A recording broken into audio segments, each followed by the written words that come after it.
He was a war-scarred veteran who wanted nothing but silence and the sea. His only companion, a retired German shepherd trained to save lives. But when the storm passed and they found something buried in the sand, that silence ended. The metal shell wasn't just wreckage, it was breathing. What the veteran uncovered would rewrite history and remind the world that some voices belong to God alone. Before we begin, tell us where you're watching from, and if this story stirs your heart, please subscribe for more. The morning light crept over Portland's frozen shore, pale and thin as if the sun itself feared to wake the sea. The wind had lost the fury of the night's blizzard but still clawed through the pines and hissed against the rocks.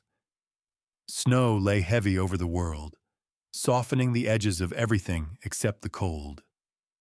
Along the edge of the tide walked James Harlow, his boots sinking into the damp sand, each step a quiet echo in the silence left behind by the storm. James was 54, a man built by salt and duty. His shoulders were broad but slightly stooped, his movements deliberate. The kind of weariness that does not come from age alone, but from years of waiting for something that would never return. His hair, once dark, was now streaked with ash gray, and his beard was kept short, more out of habit than vanity. His face bore the map of a soldier's life, creases carved by wind, sun, and loss. After 20 years in the Navy, most of them spent in faraway seas, he had returned to the coast not because it was home, but because it was quiet enough for his ghosts. Beside him trotted Rex, a 7-year-old German shepherd with a scar across his left ear and fur the color of old bronze. His eyes, a deep amber, mirrored James's own, tired, watchful, loyal to a fault. Rex had served too, a military K-9 once trained for search and rescue. Now he was retired, but his instincts remained sharp. When he moved, it was with the cautious grace of an old soldier still ready for the next command. The air smelled of brine and iron. The sea, though calmer now, rolled with a kind of exhausted anger. James pulled his wool coat tighter, the edges stiff with frost. He carried an old habit from his service, walking the shoreline after a storm, scanning for debris or wreckage, a ritual that gave him purpose when the days blurred together. The night before had been savage. The wind had howled through his wooden cabin like a wounded animal, and the waves had slammed against the cliffs as if trying to claw their way inland. James hadn't slept much.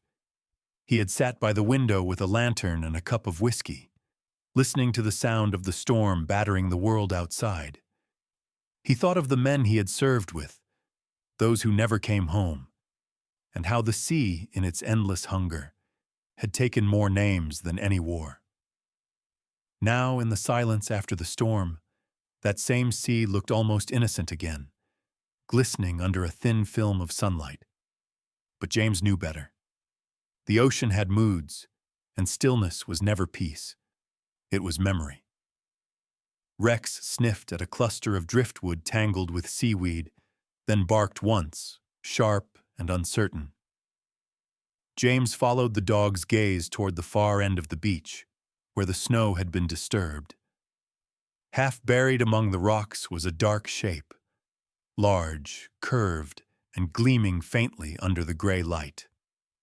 From a distance, it looked like the shell of some enormous creature, the kind of thing sailors whispered about after too much rum.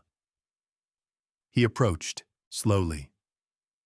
The wind picked up, carrying a low whistle through the cliffs. The object was almost the size of a small boat, smooth and symmetrical, its surface covered in frost. It was not driftwood, nor a whale carcass, nor any wreckage he could recognize. The curve of it rose from the sand like a rib of the earth itself. James crouched and brushed away the snow with his gloved hand. The texture beneath was cold, metallic, and strangely fine, too perfect to be nature's work. Rex growled softly, the fur along his spine rising. He took a few steps forward, then stopped, tail low, his gaze fixed on the strange form. James felt a chill that had nothing to do with the wind. He rapped his knuckles against the surface. The sound that came back was deep and resonant, like striking the hull of a hollow ship. The vibration lingered in his palm, a trembling that seemed to reach through the sand beneath his feet. He stepped back, frowning. There was something alive about that echo, as if it were listening.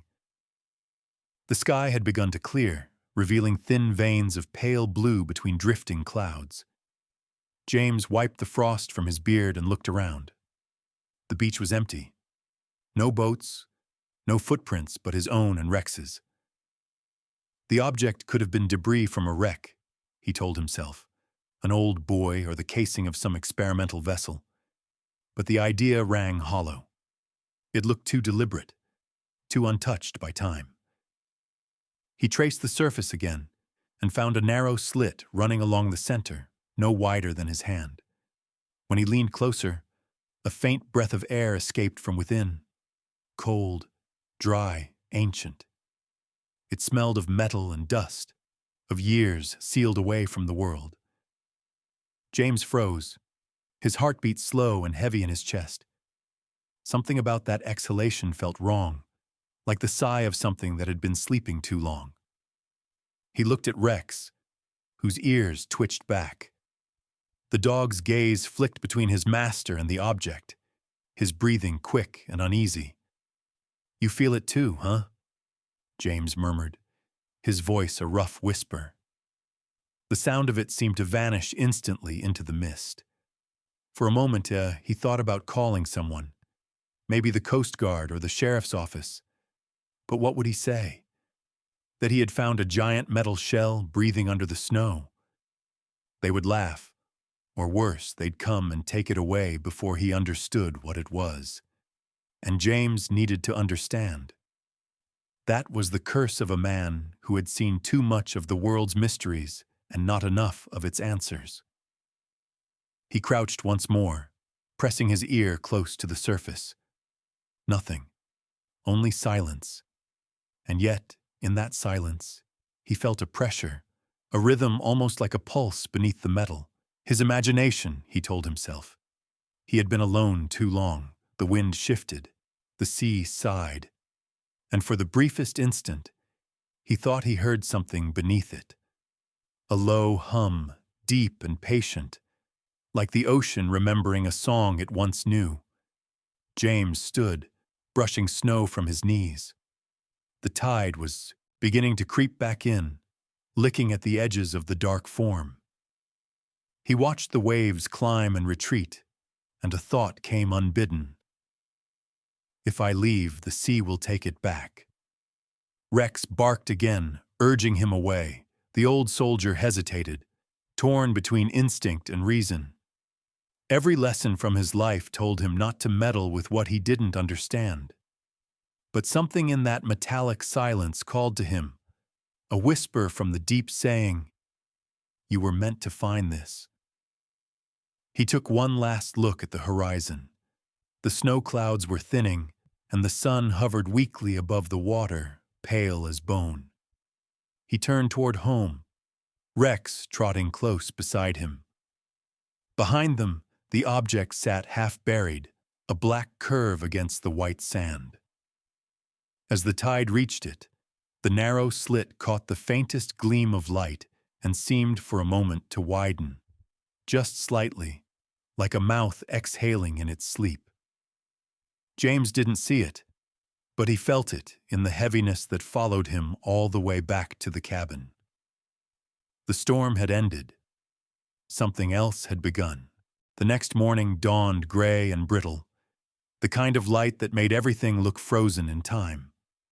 Frost clung to the cabin windows, and the wind had gone still, leaving behind a silence so sharp it pressed against James's ears. He hadn't slept much, only drifted between fragments of restless dreams where the ocean whispered in voices he almost recognized. By the time he pulled on his boots, the sun was little more than a pale disk behind a veil of clouds, and the tide had retreated, bearing the beach once more. Rex waited by the door, tail twitching, amber eyes alert. James took the shovel, a flashlight, and his old canvas satchel, then stepped out into the cold. The snow underfoot cracked like brittle glass. The air carried a faint tang of salt and iron, the same metallic scent that had hung over the object the day before. He told himself this was simple curiosity, something to occupy his hands, but deep down he knew it was more. The thing on the beach had unsettled him in ways he couldn't name. When he reached the shoreline, the world seemed suspended. The sea lay flat and still, a sheet of dull steel stretching into mist. Rex trotted ahead, his breath pluming white. They reached the spot where the object had been buried, and there it was, waiting, half covered in snow, glistening faintly through the frost like the back of a sleeping beast. James wiped his glove across the surface. The metal was colder than ice, the chill biting through even the thick leather. This time he noticed faint etchings running along the curve, lines and markings that resembled characters, though weathered and nearly erased. He leaned close, tracing the grooves with his fingertip. Some were just scratches, but others formed symbols he almost recognized from his Navy days. Military identification codes, or something close. He adjusted his flashlight and shone it across the surface. Letters flickered faintly beneath the grime. P-R-O. The rest was hidden under corrosion. He brushed harder, revealing a longer inscription partially buried in the frozen crust. Property of the Imperial Navy. James's heart stilled for a moment. Imperial Navy, he whispered under his breath. That wasn't American. That was old. World War II, maybe older. What the hell was a Japanese naval relic doing under the sands of Maine? Rex barked sharply, spinning toward the cliffs that loomed over the beach. The sound startled James, the echo bouncing off the stone. He followed the dog's gaze and saw movement, something tall and dark slipping between the rocks. A person, or so it seemed, before the mist swallowed it. "Hey!" he shouted, his voice muffled by the fog. No answer came back, only the slow sigh of waves against the ice-crusted shore. He waited a moment longer, every instinct taut. Then he knelt again, shoveling snow from around the object's base. The shovel struck something solid, metal again. He cleared more, revealing a chain, thick and rusted, running from the lower curve of the shell into the sand, disappearing beneath the ground. He tugged it, but it held fast. Whatever this thing was, someone had anchored it here. As he worked, the air seemed to shift. The sea exhaled in long, rhythmic breaths. Every few minutes, he stopped to listen, certain he heard a faint hum beneath the wind. It wasn't the tide or the distant moan of the cliffs. It was deeper, resonant, like the pulse of machinery. Rex began pacing, ears flat, nose low to the ground. He gave a low growl and glanced back at his owner. James wiped sweat from his brow, even though the cold bit at his skin. "Easy, boy," he muttered, though his voice carried none of its usual calm. Then, suddenly, another voice broke the quiet. "Hey there! You all right down there?" James turned sharply. A figure was making its way down the cliff path. A woman bundled in a dark parka, her face pale against the wind. She moved with the careful balance of someone used to bad terrain. When she came closer, he saw that she was younger than he'd first thought. Late 30s, maybe early 40s, with chestnut hair pulled back beneath her wool cap. Her cheeks were wind-burned, but her eyes were sharp and searching. "I saw your light from the road," she said, catching her breath. Thought maybe someone was stranded. James straightened, brushing the frost from his sleeves. I'm fine. Just found something. The woman stepped closer, eyes narrowing at the half-buried shell. Good Lord, she murmured. What is that? Wish I knew, James replied. You live nearby? Sort of, she said, offering a quick, practical smile. I'm Anna Collins. I work with the Historical Society here in Portland. I document wrecks and shoreline relics. Figured I'd take a look after the storm. Guess I wasn't the only one. Her voice was confident, tinged with a curiosity that matched his own. She knelt beside the object, brushing snow away with a gloved hand. This metal, it's not aluminum or steel, something denser, maybe a composite, looks military. That's what I thought, James said. But the markings, they're not ours. Imperial Navy. Japanese, maybe. Anna looked up, frowning. That's impossible. The Japanese never operated this far north, not officially. James gave a grim half-smile. I stopped believing in official a long time ago. She glanced at him properly for the first time then, studying the lined face, the gray beard, the wary steadiness in his eyes. You're military, she said quietly. Was, he corrected. Navy, long time ago? Anna nodded slowly, her tone softening. Then maybe you'll understand this. She placed her palm against the shell. This thing isn't natural wreckage. Look at the patterning here. It's been machined, but not with tools I recognize. It's too clean, too exact. Before James could reply, the ground beneath them gave a faint tremor. A low, metallic groan rolled through the air, as if the shell had shifted. Rex barked furiously, backing away, his paws slipping on the icy sand. James dropped the shovel and crouched, hand resting on the metal. The vibration was subtle but real, a slow pulse running through the surface, deep and deliberate, like a heartbeat buried in iron. Anna stared, wide-eyed. Tell me you felt that. I felt it, James said. His voice was low, heavy. And that means this thing isn't dead. The hum faded as quickly as it had come, leaving only silence. The sea was still again, the fog curling low over the sand. Anna stood, brushing her gloves nervously. Whatever it is, we shouldn't stay. Tide's coming in. If it shifts again... He nodded, reluctant. You're right. They gathered their things, Rex still growling softly at the object. As they began the climb up the cliffs, James turned for one last look. The shell sat motionless, half buried in white, the chain at its base faintly rattling with the wind. But just as he looked away, he could have sworn he saw the narrow seam widen only a fraction of an inch, enough for a whisper of vapor to escape into the cold.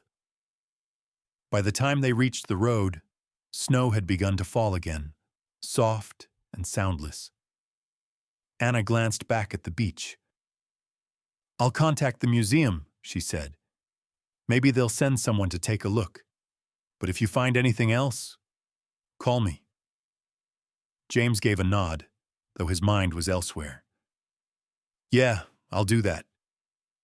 As they parted ways, Rex pressed close to his leg, silent now, his fur dusted with snow.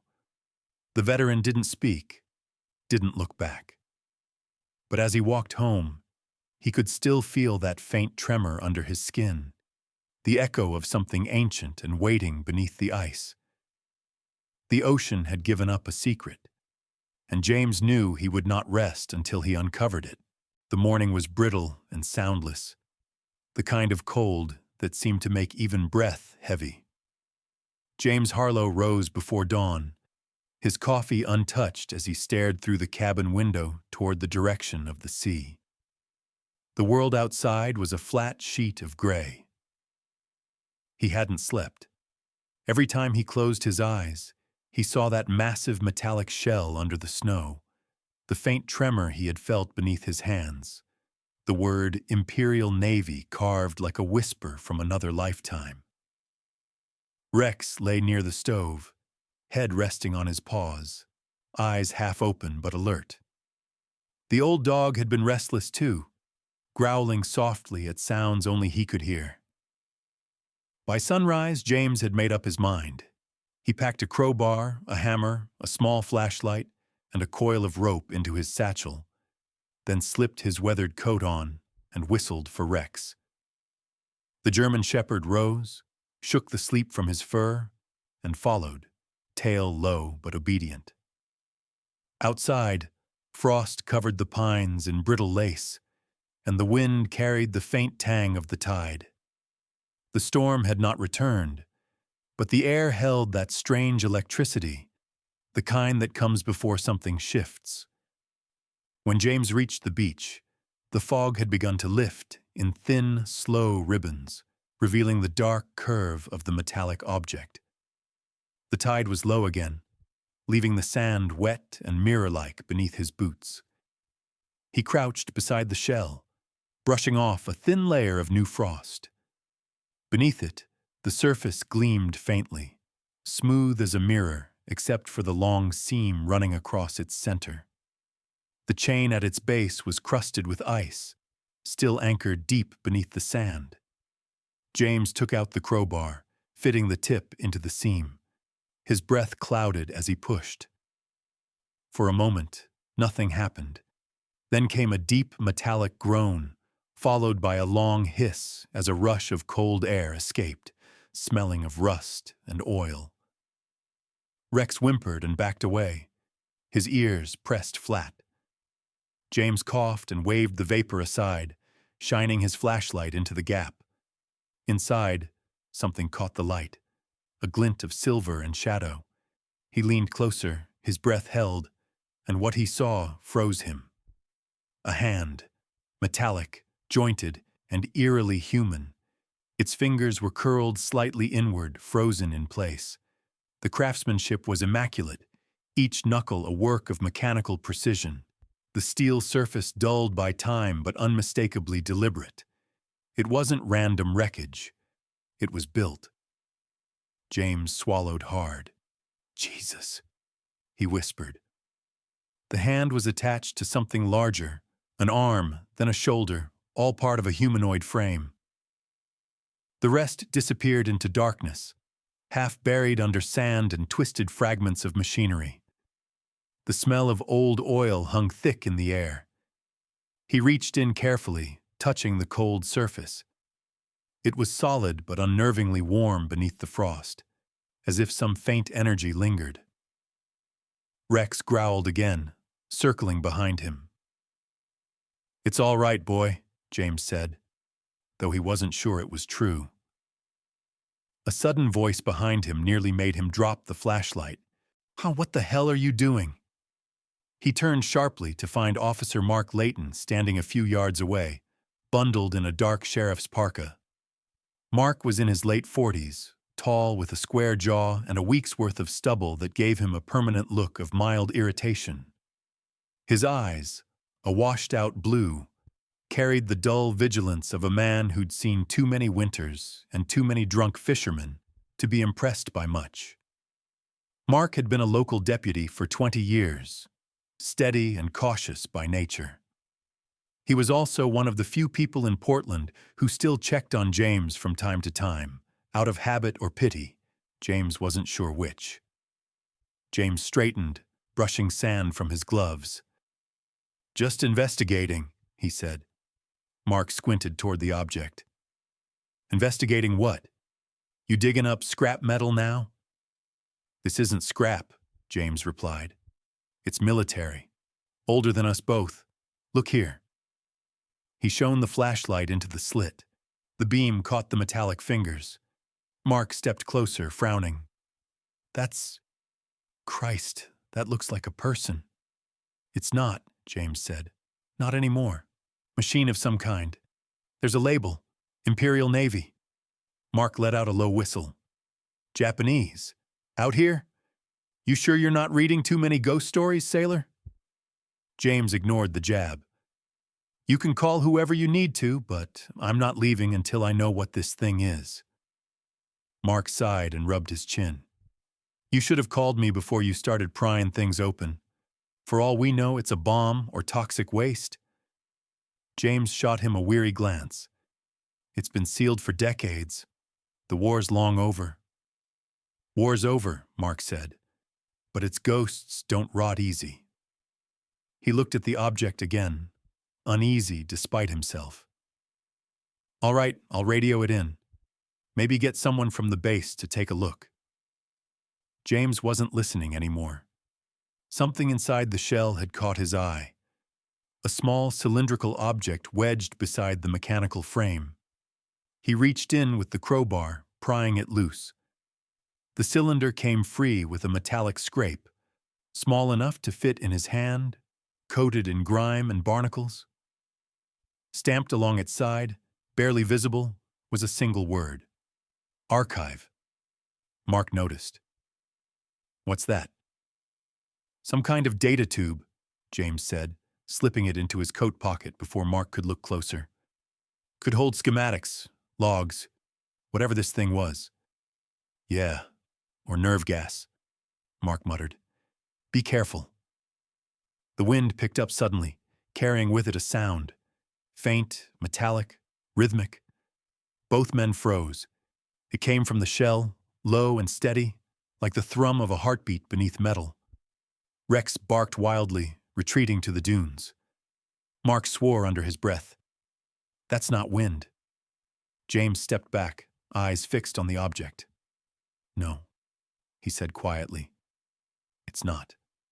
The sound grew for a moment, then faded again, leaving only the sigh of waves. Mark pulled out his radio, his voice tense. This is Deputy Layton at South Point Beach. We've got an unidentified structure, possibly military origin, requesting... The radio cracked, static hissing. Then silence. No connection. Mark shook it, frustrated. Damn weather. James turned toward the sea. The fog had thickened again, rolling in heavy and low. The horizon was gone, swallowed whole. We should go, he said. They started up the beach, Rex leading the way. As they reached higher ground, James glanced back one last time. The shell sat half open, the darkness inside deeper than before. For an instant, he thought he saw movement, a flicker of light along the mechanical hand, like a dying ember beneath steel. By the time they reached the cliffs, the fog had erased everything behind them. That night, James sat by the cabin stove, the archive cylinder on the table before him. It was sealed tight, edges smooth, no visible latch or seam. Rex lay beside him, occasionally lifting his head as if sensing something beyond the walls. James stared at the object, the reflection of the fire dancing across its surface. Whatever was inside, it had waited decades to be found. And now it was his. He ran his thumb over the word again, archive, and whispered, "What are you?" Outside, the wind carried the sound of the sea, steady and endless. Somewhere beneath that black water, something stirred. The storm had uncovered the past, and now the past was listening. Night had fallen heavy over the coast, pressing the world beneath a curtain of cold silence. The waves moved slow and deliberate, their rhythm echoing like an old heartbeat against the rocks. In his cabin, James Harlow sat before the flickering light of the stove, the metal cylinder marked archive resting on the table before him. The storm lantern beside it cast faint halos across the wood, glinting on the edges of the strange object. Rex lay curled at his feet, his breathing slow but uneasy, tail twitching now and then, as though he dreamed of something that growled back. James had spent the last hour staring at the cylinder, tracing the etched letters with his thumb. It had no visible seam or latch. yet it gave off a faint warmth against his skin, like something alive beneath its cold surface. He turned it over, pressing against one end, and felt a subtle give, a tiny click, followed by a hiss as compressed air released. The cap loosened. Slowly, carefully, he twisted it open. Inside were two tightly rolled sheets bound in waxed linen, and between them, a folded letter. The paper was yellowed, delicate, and smelled faintly of salt and oil. Japanese characters ran across it in neat, deliberate strokes. James squinted under the lamplight, his brow furrowing. He couldn't read it, but he recognized discipline in the handwriting. Military precision, the way every stroke seemed to carry weight. He set it aside and unrolled one of the sheets. It was a blueprint, intricate, mechanical, covered in detailed diagrams of machinery that looked like nothing he'd seen. Sections were labeled in both Japanese and fractured English. Organic interface module, respiratory system, neural core conduit. His eyes traced the lines, confusion giving way to unease. This wasn't a submarine or a torpedo. It was something shaped like a human, or rather, something meant to become one. A soft knock interrupted him. 3 raps against the door, polite but firm. Rex's head shot up, a growl rumbling in his throat. James grabbed his flashlight, flicking it toward the window. A silhouette stood outside, half shrouded in mist. He hesitated, then opened the door. It was Anna Collins, wrapped in a thick navy coat dusted with snow. Her hair was loose tonight, dark strands clinging to her cheeks, and her breath came in small white clouds. "You weren't answering the radio," she said quietly. "Mark called me. Said you brought something back." James stepped aside. "Come in before you freeze." She entered, stamping snow from her boots. Her eyes immediately found the table, the open cylinder, the blueprints. "So it's true," she murmured, moving closer. "You opened it." "Couldn't help myself," he admitted. "You're the one who knows history. Maybe you can make sense of this." Anna leaned over the drawings, her fingers tracing the lines. "These aren't weapons schematics. They're biological designs. Look here, this section shows nerve alignment, tissue integration." She paused, then pointed to a signature in the corner.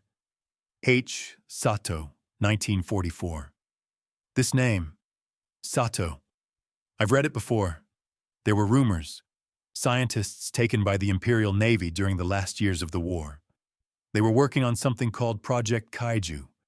Nobody ever found proof it existed. James opened the letter, sliding it across to her. "Can you read it?" Anna nodded, though her expression grew uncertain. "A little. I studied Japanese for my doctorate."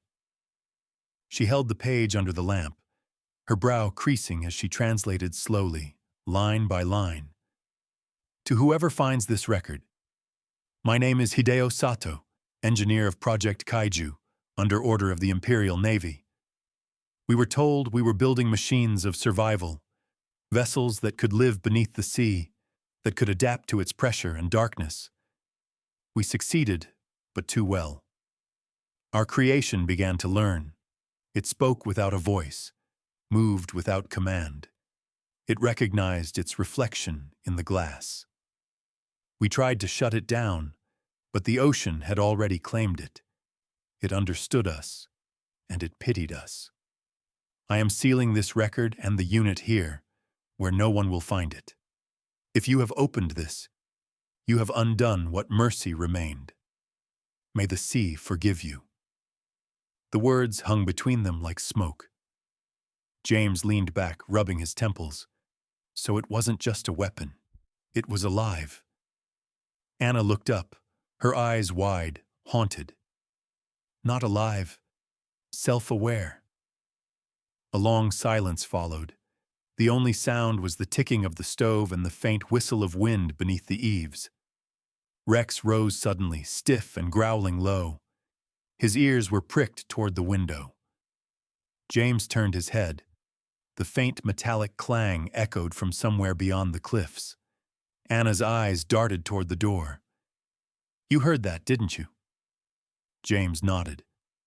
"It's coming from the beach." They grabbed their coats and flashlights, heading out into the cold. The night air hit like a blade, sharp and full of static. Snow fell in thin spirals, carried sideways by the wind.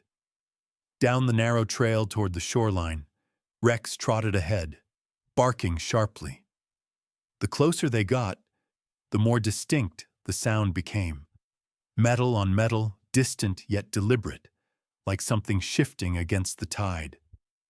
When they reached the beach, the fog was rolling thick, obscuring the horizon. The shell lay where they'd left it, but it was different. The seam, once narrow, now gaped slightly wider. Steam hissed softly from within, rising into the night like breath. "Jesus," Anna whispered. "It's opening." James approached slowly, flashlight beam trembling against the surface. Inside the gap, he could see movement, faint, mechanical twitching, like the slow awakening of something that had slept too long. The metallic fingers they had seen before now flexed slightly, scraping against the inner hull. He stepped back, instinct warring with curiosity. "It's still functional," he said. Anna shook her head. "No, it's responding." The sound deepened, a low, rhythmic thrum that seemed to pulse with the waves. The fog shuddered, and the chain that anchored the object rattled violently, as though straining against the sand. Rex barked wildly, circling James, the fur along his neck bristling. James grabbed Anna's arm. "We need to go. Now." They retreated up the dunes, snow crunching underfoot. Behind them, the metallic heartbeat grew stronger, echoing through the wind like the pulse of something vast beneath the water. When they reached the edge of the cliffs, Anna turned for one last look. The fog had swallowed the object again, but not before she saw the faintest glimmer of red light flicker deep within it, like an eye opening in the dark. Back in the cabin, the fire had nearly gone out. James dropped into a chair, chest heaving. Anna sat across from him, pale and shaken, clutching the translation to her chest. "If that thing's alive," she whispered, "then Sato didn't just build a weapon. He created something that remembers." James looked toward the window, where the sea beyond lay invisible in the dark. His voice was quiet, resigned. "Then the dead aren't finished talking yet." Outside, a distant clang echoed once more, soft, almost human, as if something beneath the waves was calling their names. The morning came gray and breathless. The sky stretched taut like an old sail above the sea. Snow still clung to the cliffs, and the ocean lay quiet. Too quiet. James Harlow stood on the porch, coat collar high, staring toward the faint horizon that seemed to blur where the sky met the waves. The events of the night before haunted him like a half-remembered dream. The metallic groan, the red light pulsing like a heartbeat. The feeling that something vast and ancient had turned its gaze toward him. Beside him, Rex sat stiff and watchful, his fur bristling whenever the wind shifted from the direction of the beach. James knew he couldn't keep the discovery hidden. Not anymore. The blueprints and the translated letter lay on the kitchen table, neatly folded inside a waterproof case. He had copied Anna's translation by hand, word for word, and packed everything into a duffel bag.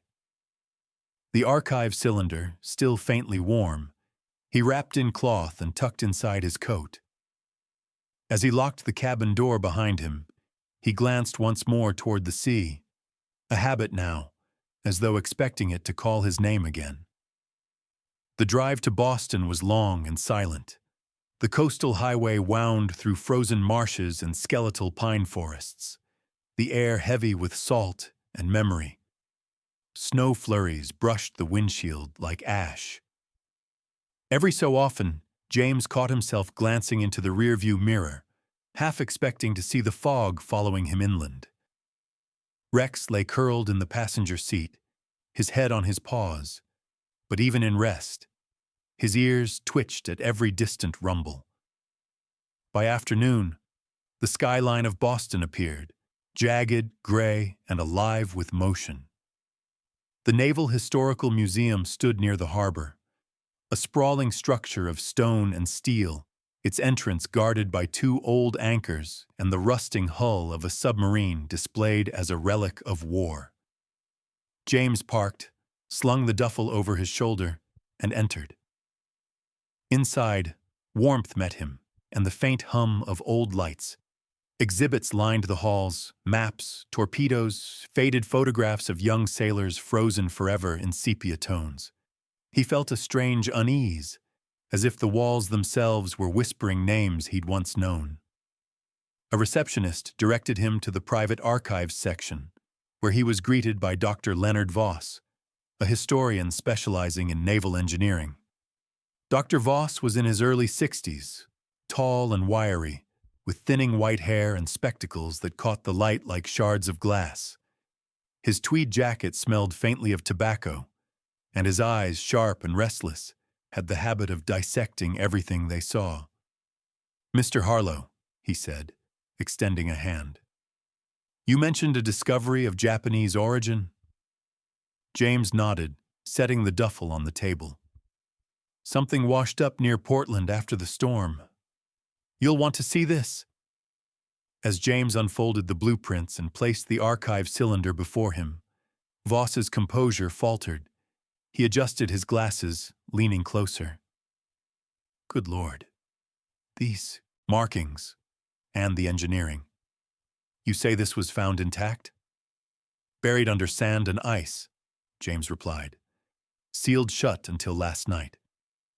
Voss traced one finger along the title block, Project Kaiju, 1944. "I've seen references to this before," he said quietly. "Lost reports, fragments. It was rumored the Imperial Navy experimented with autonomous deep-sea vessels near the war's end. They vanished after Hiroshima. Everyone assumed the prototypes were destroyed."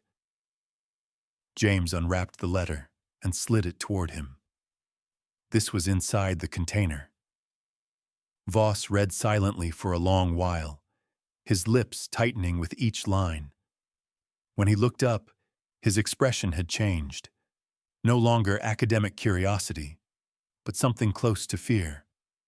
"If this is genuine," he murmured, "it rewrites naval history. Sato was considered a myth, a scapegoat for lost wartime resources. But this," he tapped the page, "this means they succeeded. They made something alive." "Alive and still here," James said. Voss hesitated, then motioned for a younger assistant to join them. A woman in her late 20s, slim with cropped dark hair and steady, analytical eyes. "This is Dr. Naomi Patel," he said, "our expert in hybrid robotics." Naomi offered a brisk nod. "You said you found a physical artifact?" James opened his coat slightly, revealing the archive cylinder. Naomi handled it with cautious reverence, her gloved hands turning it over beneath the light. "Incredible," she whispered. "The sealant is polymeric titanium, not developed until decades later. How could this exist in the 1940s? James shrugged. "You tell me." They ran tests, scanning the documents and examining the metal under ultraviolet light. Each reading deepened the confusion. The alloy composition was unknown, the engravings microscopic but precise. When Naomi looked up again, her voice was faint. "Whatever this was, It wasn't just technology. It was biology engineered to remember. Voss exhaled slowly. We'll send this for verification, of course, but Mr. Harlow, what you've brought us isn't just an artifact. It's a message, perhaps even a warning. By the time James left the museum, the sky had dimmed to bruised purple. Snow fell heavier now, the harbor lights reflecting off the water like restless ghosts. He felt no triumph, only exhaustion, and the dull ache of understanding that he had unearthed something best left buried. The drive back to Portland was longer, slower. The radio was dead, just static, the kind that sounded almost like distant whispers when the wind cut across it. Rex sat upright now, uneasy, watching the window as if something moved just beyond the dark. When James finally reached the cliffs, night had swallowed the coast whole. He parked near the trail and stepped out, the cold biting his lungs. The beach below was empty. Where the metallic shell had once stood, there was nothing, just wet sand and a faint hollow where it had been. The chains were gone, pulled cleanly from the earth. The tide had erased all trace. He stood for a long time, listening. No wind, no surf, only silence. A silence too perfect to be natural. Then, from somewhere far beyond the breakers, came a sound. Soft, rhythmic, familiar. A pulse that rose and fell like breathing. Rex pressed close against his leg, whining low. James knelt beside him, resting a hand on his neck. "It's all right, boy," he said softly. "She's gone home." The sea before them shimmered faintly under the moonlight, the waves gliding smooth as glass. For an instant, James thought he saw movement, something vast and luminescent sliding just beneath the surface. Then it was gone. He stood there until his breath turned to mist and his legs grew numb. The storm had uncovered the past, and the sea had taken it back. But not without leaving him something, a truth that would live quietly in his bones. The ocean, he realized, never forgets. It remembers every secret, every soul that dares to touch its depths, and tonight it had spoken to him. He turned toward the cabin, Rex trotting behind. The waves whispered softly at his back, not in words, but in memory. A farewell. A promise. By dawn, the sea would look the same again. But James Harlow would never hear silence the same way. Sometimes, miracles don't come with thunder or angels. They come quietly, in the shape of a storm, in the whisper of a wave, or in the heart of a broken man who still dares to listen. James didn't just find an ancient machine that night. He found something deeper, a reminder that creation itself holds breath, memory, and mercy. The ocean, vast and endless, is God's mirror. It keeps the stories of the lost, forgives the sins buried beneath its waves, and reminds us that even the coldest silence can carry a voice from heaven. In our everyday lives, we walk past miracles without seeing them. The warmth of a loyal dog's gaze, the peace after a storm, the forgiveness that arrives when we least deserve it. Like James, we are all wanderers by the shore, searching for signs of meaning in the noise of the world. And sometimes, when we are quiet enough, the Lord answers, not with words, but with the stillness of the sea. So tonight, take a moment. Listen to the sound around you, the hum of the wind, the pulse of your heart. Perhaps that's God reminding you, nothing truly lost is ever forgotten. If this story touched your heart, share it with someone who needs to remember that miracles still exist. Leave a comment telling us where you're watching from, and may God bless you, your family, and every soul still waiting for calm after the storm. Subscribe for more stories of faith, redemption, and the quiet miracles that remind us God is still near. May His grace be upon you, and may the sea and your heart always remember.